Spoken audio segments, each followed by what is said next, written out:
All right, and welcome to another edition of The Incredible Hoax. I am Chris, I'm Mark. and we are The Incredible Hoax. We always salute at the end, and I just salute at the beginning. Now I feel like it's all backwards. So I was just talking backwards, then I will just. I usually don't do the show with a cough drop in my mouth either, so Well, that's okay. We're going to new places today. Seasonal allergies and the things the viewers at home will understand. Okay, so politics is our discussion today. No, I'm just kidding. We just had a big conversation about how we don't want to talk politics, but it took like an hour to talk about not talking about politics. Okay, I'm back. I'm back. I'm But back. in a semi-political, it's the segue into that. Okay. There is one thing in in movies. We're mostly about movies and football for the most part. Your music more than me. What's wrong with you? There's a moth flying around our heads, by the way. Oh, the man cave is. We'll CGI that out later. Well, see, people don't realize at home the man cave is not that far from the elements because it's a cave. Right. So there's a few drafty holes in it. You put the cave in man cave. Absolutely. Yeah. So there's a good few drafts and things in here. It's not exactly a complete oasis, but we like it. All right. So today we're talking about. Okay, for segueing from politics into we're mostly about movies and football and music. That's kind of our three staples of the show. Every once in a while we'll go on something else, but that's pretty much the main three things, right? Right. Okay. But there's one issue involving movies that is somewhat political. Okay. And that is the Oscar nominations. The Oscar nominating process can be very political. And sometimes the winner and who wins is motivated by Hollywood politics and Hollywood campaigning and things like that. Sure. And sometimes, because of this, the winner of the Oscar is not so much the true best movie actor, so on and so forth, but the one who campaigned the best and practiced the best politics. So what we're going to do is we're going to talk about instances where the wrong movie or actor, director, what have you, won, and the other nominee should have won, was robbed. Okay. So people who were robbed of Oscars and movies, performances, etc., that should have been nominated but weren't nominated at all. Not even nominated, let alone won. So we're going to go. We won't go that far. We'll kind of break it down where it's not like we'll go on for like an hour, because this is one of the things I know you and I can talk about for like an hour. We'll break it down to smaller bite-sized topics, but I know, and we'll just start here. Okay. In 1977, I know we agree on this one. What movie should have won Best Picture in 1977? For the movie year of 1977? Of course, that should have been Star Wars. Okay, what won in its place? It would be Annie Hall directed by Woody Allen. Woody Allen. So, yeah. Would you call this a instance where the wrong movie won? I think that's a classic example of where the wrong movie won. Right. Now, Annie Hall, a lot of these movies that we're going to talk about today, I know some of these are actually going to be good movies. Okay. So it's not so much a slam. Not that you hate that movie. It's not that we hate that movie or that movie in all these instances. It's not necessarily that they were even bad movies. They were most of them are going to be good. It's just that a clearly superior film or performance was overlooked or snubbed. Right. And you and I have always felt that Annie Hall beating out Star Wars was like the biggest cardinal. This is the biggest sin of the Academy of all time. To you and I know that's always been the pinnacle. At least the past is. I still feel that way. Yeah, it's still the big, what were you thinking, Hollywood moment. Because, and Woody Allen has gone on and made many films since then that are just as wonderful. Some I frankly like better. I liked Midnight in Paris much better than Annie Hall. Right. And I don't mean any diss towards it. It's a good movie. But you're talking about kind of good movie versus, cinematic masterpiece or cinematic excellence, if you will, for Star Wars. It's just no comparison, I think. Personally, I liked What's Up, Tiger Lily, but I digress. Anyway, so we'll start with there. So for our discussion, we're going to go 1979 or 1977 and forward. Sure. Okay. So what is, and we'll just assume and get Star Wars versus Annie Hall right off the bat. So that aside, what is your most egregious Best Picture winner that won over a movie that was also nominated? The most egregious one, like post 1977. Post 1977, and not counting Star Wars Annie Hall. It would be the one is like God no. It would well, it has to be. And again, Kramer versus Kramer is a good movie. Sure, that's 1979. But to not say Apocalypse Now for 1979 is the best movie is to me egregious. It's just a real big mistake. Yeah, I totally agree because you and I both joke that there's movies. It's kind of on our vernaculars when we're telling each other how we have a movie that we like or don't like. Our shorthand, our shorthand, and we'll say it should have been a TV movie. And I know when you tell me that, I know exactly what you mean by that. Right. It should have been a TV movie. And I've always felt like Kramer versus Kramer. Yeah, it's a decent movie, but it should have been a TV movie. Right. Like, it wasn't worth the majesty of going to the theater and experiencing this movie to me. Mm-hmm. You know what I mean? So the idea that this TV movie beat out Apocalypse Now, to me, is, like, so ludicrous and ridiculous. Because you got, like, helicopters attacking villages and the Wagner, and you got like this epic ending with Marlon Brando and slaughtering the cow and everything else. This big epic movie, right? And they give it to like the kid eating ice cream at the table, you know. And Meryl Streep can't make up her mind what she wants to do with a kid and Dustin Hoffman teaching the boy how to ride a bicycle. So, like, they could have literally, Kramer versus Kramer today would be like a Lifetime movie. Well, that movie was directed by Robert Benton. It's not even his best movie.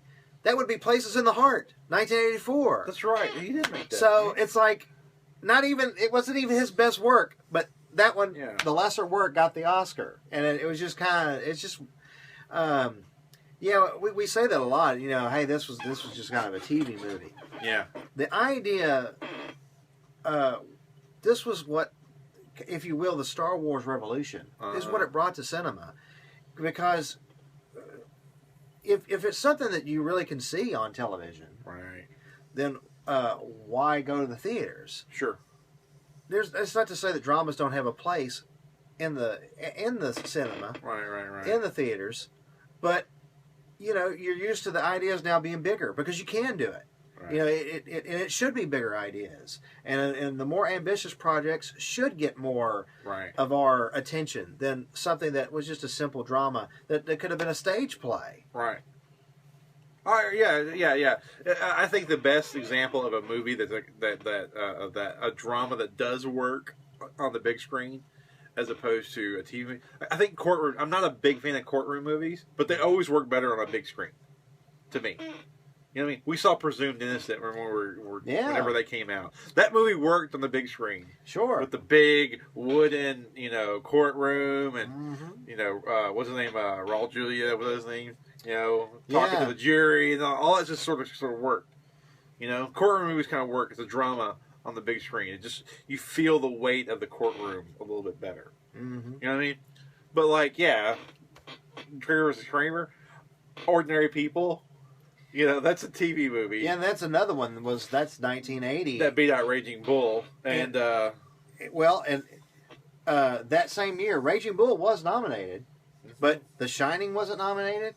Neither was Empire Strikes Back. Yeah, but not the Mighty of the Water. Your most egregious post 77 Best Picture winner over a nominee was Kramer vs. Kramer beating out Apocalypse Now. Yeah, that's the all big right. one. Well, and I agree with you. And if you hadn't said that was your most egregious, I would have said it was most egregious. Okay, but just to be different, I will go ahead and follow up with that next year. And I just mentioned it. That'd be Ordinary People beating out Raging Bull. Raging Bull quickly became a landmark film. And in fact, at one point, it was considered in the top 10 movies of all time by the Sight and Sound poll. Yeah. That the quintessential poll, by the way, for filmmaking and like what is the best movie according to critics and filmmakers is the Sight and Sound poll that's done by this English magazine called Sight and Sound. Yeah. And I think they do it every 10 years. It's not every year. They'll do this every so often. And it's the next one will be in 2022, I think. Okay. Yeah. So and every year, every time they do it, Raging Bull was like the newest movie to ever go up that fast ever when they did the next poll, like in the 90s or whatever it was. And it was universally recognized as the best movie of the 80s. It's a beautiful film, a lyrical film. And Ordinary People is, again, a TV movie. Yeah. It just, Raging Bull had this beautiful black and white photography, a totally, transforming performance by De Niro. This the direction and the ring was just it was visceral and exciting, and the movie was heartbreaking. The color montage home movie of the wedding sequence, where they do the 8mm film in color. Yeah. Heartbreaking, just rips your heart out of your chest. And Ordinary People is just these. I'm saying it's just these rich white people, who had a tragic. Their kid dies in a boating accident. That's horrible. I mean, having a kid die is horrible. I mean, that's like my biggest fear as a parent. All parents. Yeah. But you got these really rich New England white people complaining about life and being miserable, and you're like, this is a freaking Lifetime movie. This doesn't even make it on USA Network today.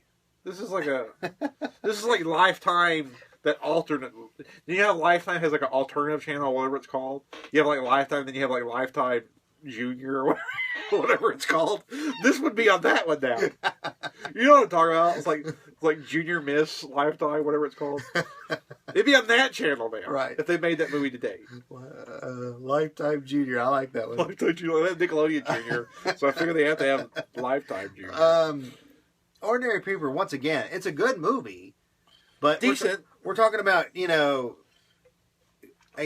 fair, good movie compared to something that was just totally a masterpiece. Right. And certainly, I think from 1985 to really 2000, Raging Bull was on a lot of lists for best film of the 80s, but in the discussion of top 10 films of all time, I think one of the things is, with Scorsese, when you make as many films as he has, it becomes where everyone starts splitting their vote. Yeah. So I think that's the only reason why it's kind of gone down, because people are like, well, I like Taxi Driver or I like Goodfellas. Sure. So I think that's what's going on. I don't think that film has really diminished in people's eyes. No. It's just Scorsese's just made a lot of great movies. And one thing I want to be very clear on when we talk about this subject is, we're not saying that the Best Picture has to be an epic movie. We're not saying that, because there have been some epic movies that just are dog crap. I mean, that's a very good point. If you go way back when and look at the earlier pre-77 Oscars, like in the 50s, they would often give the Oscars to these epic movies that were horrible. Like Greatest Show on Earth. Yeah. It was a horrible freaking movie. Yeah. God, is it bad. And it won Best Picture. And you watch it now, and you're like, how does this win anything? How did anybody even watch this? It's so bad. Yeah, it beat out Singing in the Rain and The Quiet Man. That's crazy. That's insane. I'd watch either of those other two any day of the week over The Greatest Show on Earth. So we're not saying the Best Picture nominee has to be epic and big. Yeah, I'm just saying that Apocalypse Now was a freaking awesome movie, and it was very visceral, and that was just so much more of a movie than Kramer versus Kramer, even emotionally. Yeah. I think well, it was more emotionally. No, freaking, if you don't take an emotional roller coaster, Apocalypse Now, then you're dead inside. Then you have no soul. Yeah. Raging Bull didn't have the emotional pull of Ordinary People. If you didn't get emotional out of Raging Bull, then you again have no soul. The movie runs deep. Yeah, it's about a complex character, so if that's not for you, then maybe that movie won't work for you. But I think films where it is more complex should get a more praise than something that played it safe, if you will. Right. And ordinary people try to deal with the aftermath of the death and how the family members dealt with that death. So that's kind of meaty subject matter, but the way it was handled was in such a it was more small ball, whereas Raging Bull was shooting for the bleachers, to borrow a Gene Siskel. Yeah, it was just a visceral movie. To borrow from him, yeah. It's a very it's energetic and excitingly told, and it's a freaking movie. It's a movie. Ordinary People. I mean, then again, nobody even remembers Ordinary People. And see, and if you don't believe us, go look at the test of time. How often do people talk about Hokes now? How often do they talk about Kramer? How often do they talk about Raging Bull? How often do they talk about Ordinary People? I think Star Wars, Annie Hall. Yeah. So I think time agrees with us, not the Academy. Final thoughts? Give you the last word. And definitely Raiders of the Lost Ark is much better than Chariots of Fire. We have like a whole honorable mentions. We'll do the next show. Will be nothing but honorable mentions. That'll be my last thing. All right, last word. So with that, adieu.